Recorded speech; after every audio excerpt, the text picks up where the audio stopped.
When you think of nations with a storied footballing history, you might not immediately think of Haiti. But in 1974, the small island state became the first Caribbean country to represent at a World Cup.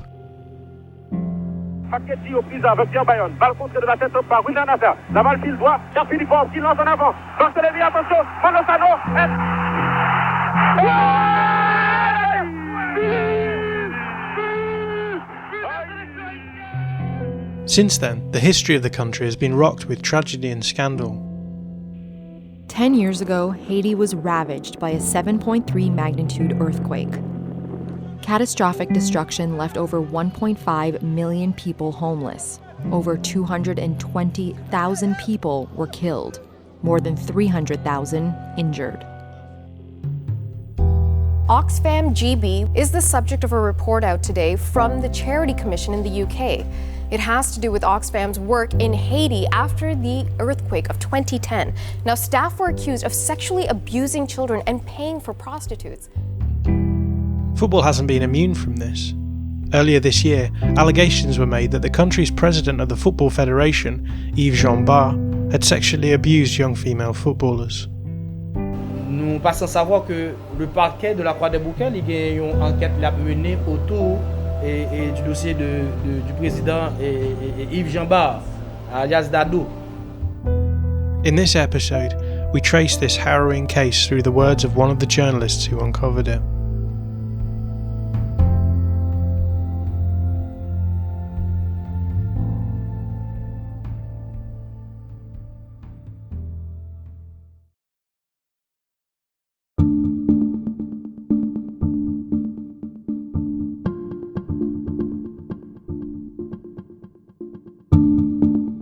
Well, I started the investigation in January, before the presidential election. At the head of the federation, there was a big problem with one of the former captain of the national team. Messy situation. Romain Molina is an investigative journalist with bylines in The Guardian, CNN, BBC, The New York Times and Le Temps. So I made a video about all the crimes doing by the federation, but when I mean crimes, it's more about with money, with fake identities, all that stuff. And step by step, because the video went viral in Haiti, I heard some rumors, and step by step, one contact called another contact, and I was in touch with the family, and after I called a lot of people and told me, yeah, there's sexual abuse everywhere in the Haitian Federation. It was in February when I started to know that, and after I contacted FIFA, etc. to do something, because we have to do something. It's not a journalist's work.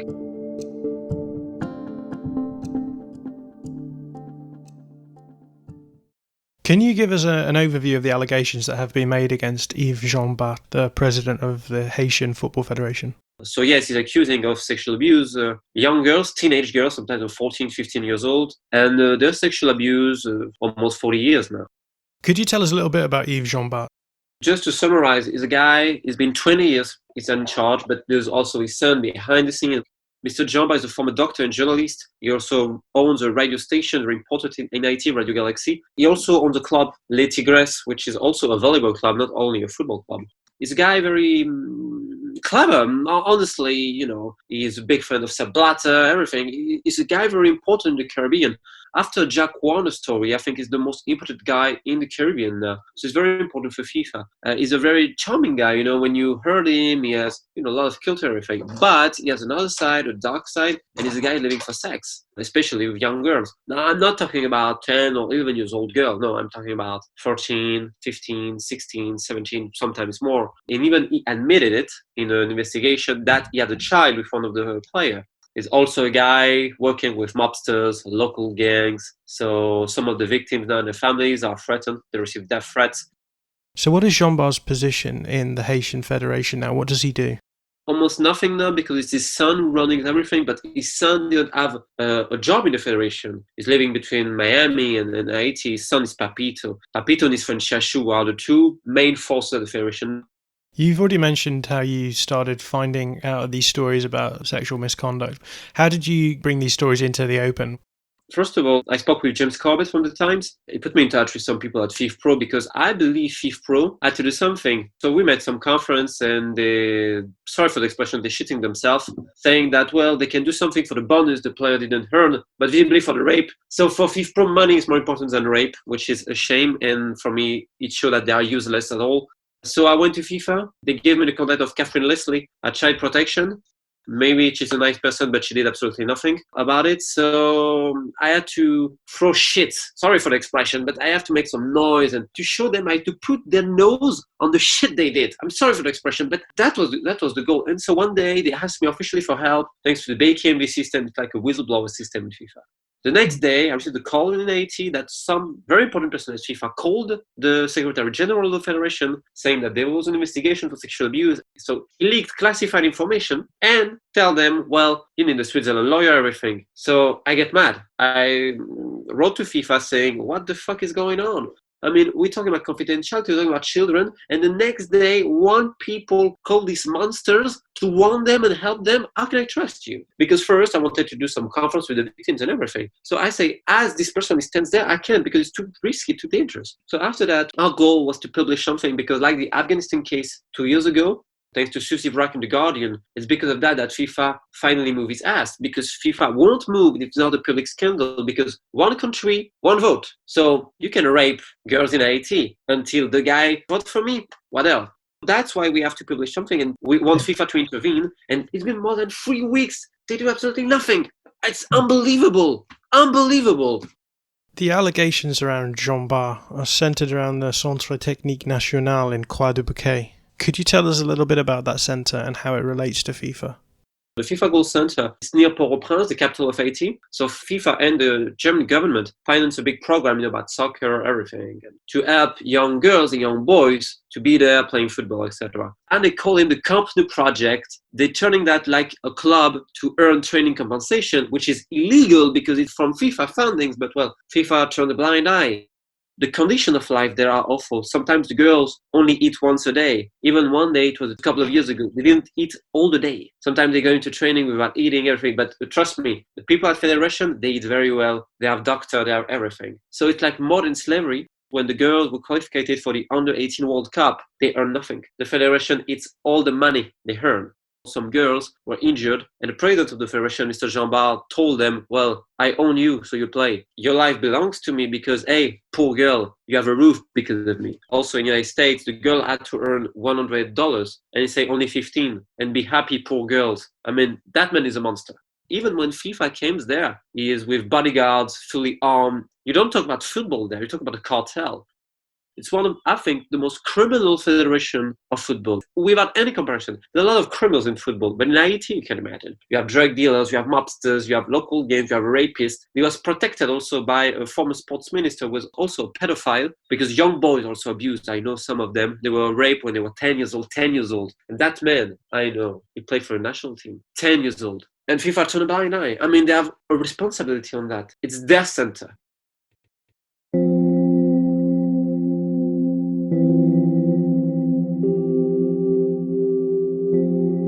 How did you go about getting the first-person accounts that came out in the Guardian investigation? That must have been a tough process. Yeah, it was, especially the lawyers, everything. But I read the Afghanistan story from Susie Wrack 2 years ago, so I believe it was the right process because at the end of the day, we had to do something with legal authorities, FIFA, and all that stuff. So I contacted Alex Sismic, who wrote for The Guardian, for an article about Eritrean football players. And I know him as an Italian guy. So he put in touch with Ed Aronson at The Guardian. And so we worked, the three of us, on the case. The first story was very complicated to be published because obviously it's normal, the legal process. So yeah, it was, I think, 2 months it takes the first story to be published, but honestly, for the moment, it's good. The New York Times also did their own investigation, Human Rights Watch. Everyone knows the truth. In Haiti, everyone knows the truth. The thing is too dangerous for them to talk about it. The next story will be the most important. I think it will be released next couple of days, and it is the most important one. So we still have a lot of work to do. Could you give us a flavour of some of these stories? Is there any of these stories that stand out to you in particular? Yeah, there's a girl. Man, she's amazing. She gave me a lesson of life, humility, bravery. I mean, there are a lot of time people saying you're brave on doing that, you're taking some risk. Don't take risk. We're talking about girls who are teenagers. They took off their virginity. They can't sleep well. They only have nightmares. And I can't do anything against that. Their life are almost devastated. But they're not victims, they're survivors. There's one girl in particular. She's so brave, man. She's unbelievable. One of the most bravest person I ever seen in my life. I have no words. So her story was obviously heartbreaking, but she's the main force behind it. She's the one who wants justice. When I put her in touch with some of the people, to get the process going forward, she's absolutely amazing. Trust me. And she teach me what life is. Going forward after what they suffered, they have my almost respect. And that's why I have to be on the front line, because for the moment they can't. Their life almost destroyed. So if we can give them just their life back, we can't give them their youth, their innocence, the virginity, the night without nightmares, but just justice. She's amazing, man. Amazing. How has Yves Jean-Bart responded to the allegations?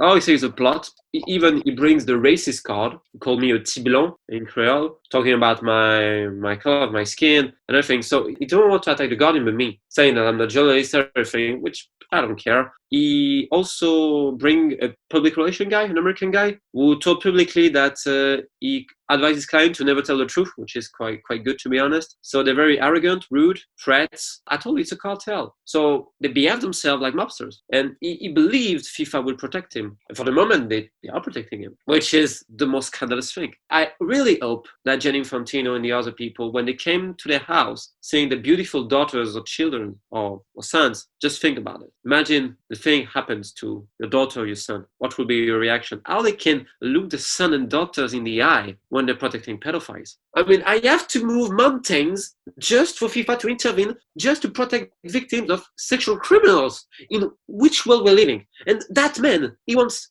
I don't know the word in English, le Prix Nobel de la Paix, for peace, the prize and the Nobel of the peace. Really? And what I don't understand is that we're not talking about it. There's some people talking about it, some really respected journalists, and they're talking. I'm in a WhatsApp group with a lot of journalists. They're talking about football, coronavirus, the Bundesliga, the Premier League, but we don't give a shit. What is more important, the children's or the football? Fuck! I don't understand that. We have to question FIFA directly. I mean, they're full responsible for what happened, because it happened since 20 years in the center. Sometimes the girl did not have something to eat all day, and they receive millions from FIFA. That makes me mad. Because why? One country, one vote? We can't accept that. We can't. I'm sorry to be passionate about that. We're talking about human life. So it's like House of Cards. Since these allegations have come out, there's been news that law enforcement authorities in Haiti are investigating the case. Several of the alleged victims are planning to pursue their own civil lawsuit against Jean-Bart through a Canadian law firm.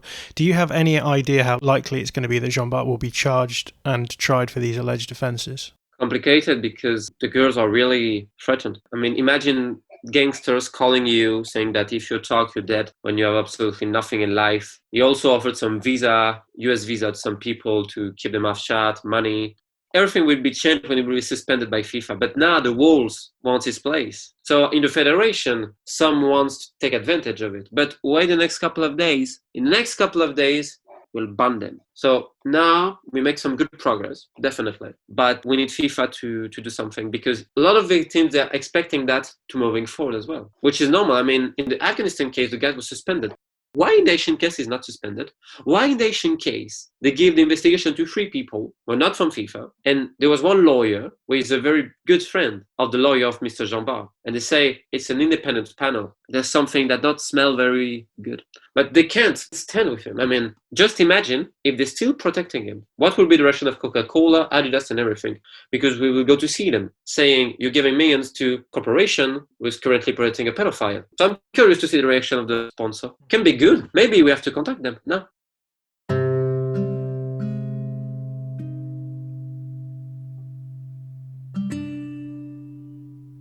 You've mentioned already that there's been a number of other accusations and sexual scandals in the higher echelons of FIFA. And obviously these accusations come at a time when scrutiny into sexual offences has never been higher within large institutions.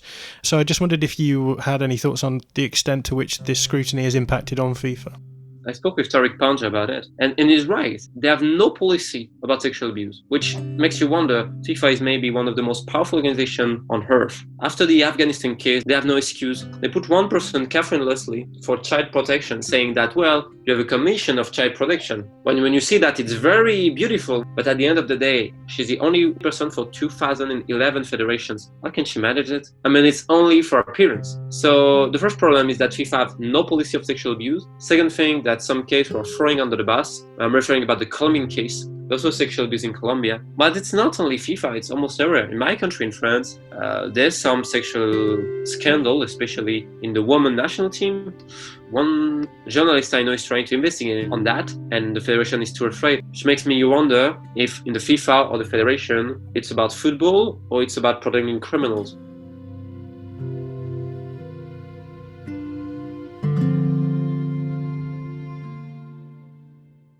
You've already mentioned Susie Rack's coverage of the case of Keramuddin Karam, the former president of the Afghan Football Association, who was barred from the sport for life after it came to light that he was sexually assaulted players and threatened them as well when they threatened to go public. Could you tell us a little bit about that case?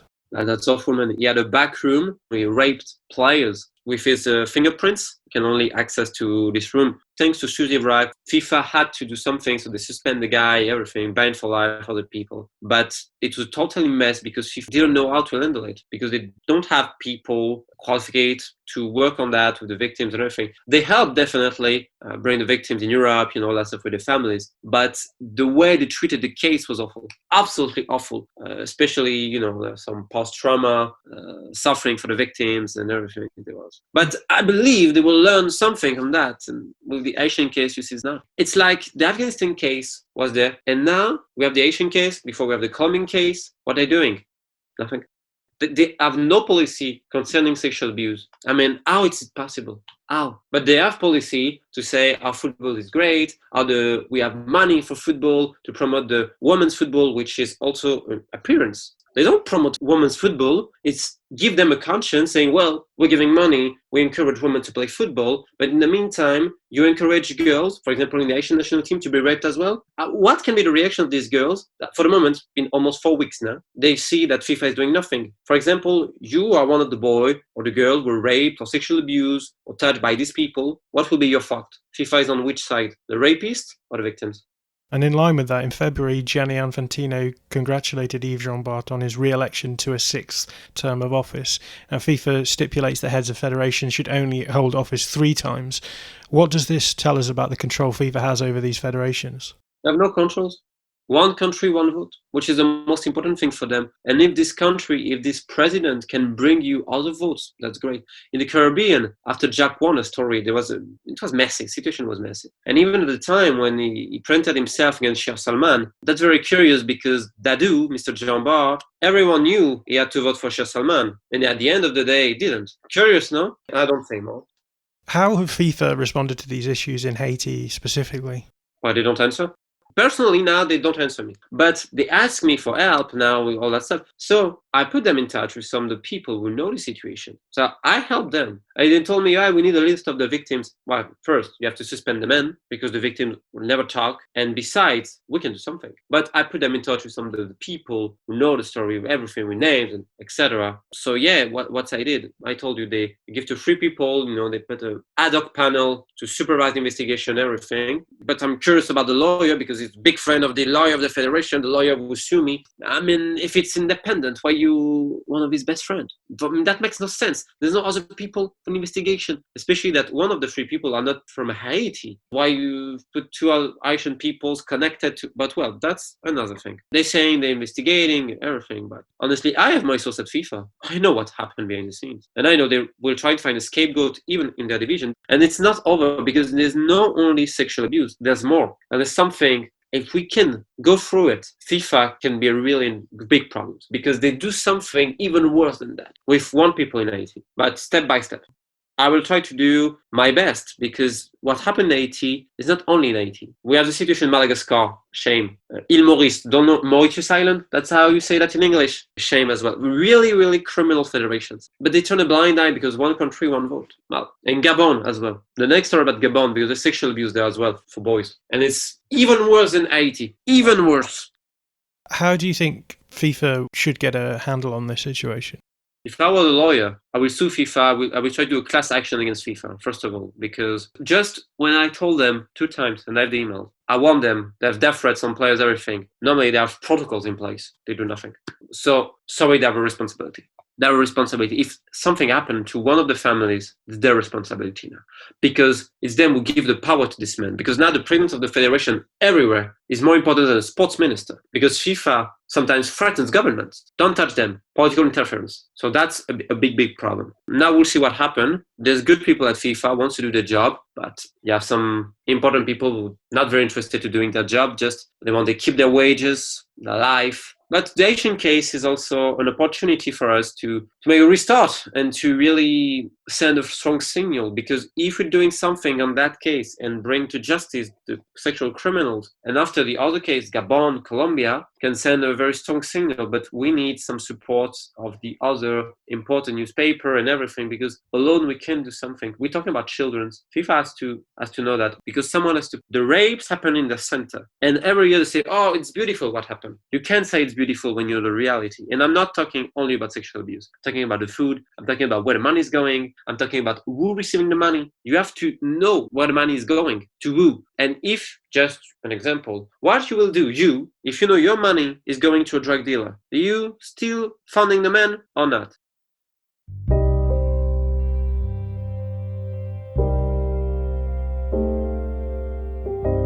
So is FIFA as an organisation no longer fit for purpose?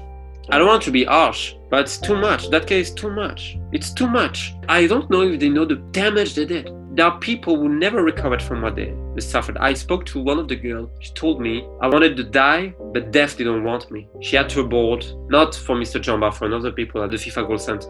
I wanted to die, but death didn't want me. Think about that.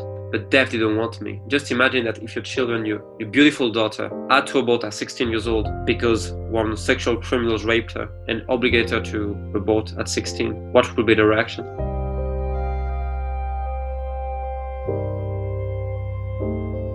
The day after I spoke to Romain, FIFA announced that they had provisionally suspended Yves Jean-Bart pending an investigation. The FIFA statement read, "In accordance with Articles 84 and 85 of the FIFA Code of Ethics, the investigatory chamber of the Independent Ethics Committee has provisionally banned Mr. Yves Jean-Bart, President of the Haitian Football Federation, from all football-related activities at both national and international level for a period of 90 days. This section has been imposed in connection with ongoing investigations concerning Mr. Jean-Bart. Mr. Jean-Bart was notified of the decision today. The provisional sanction comes into force immediately."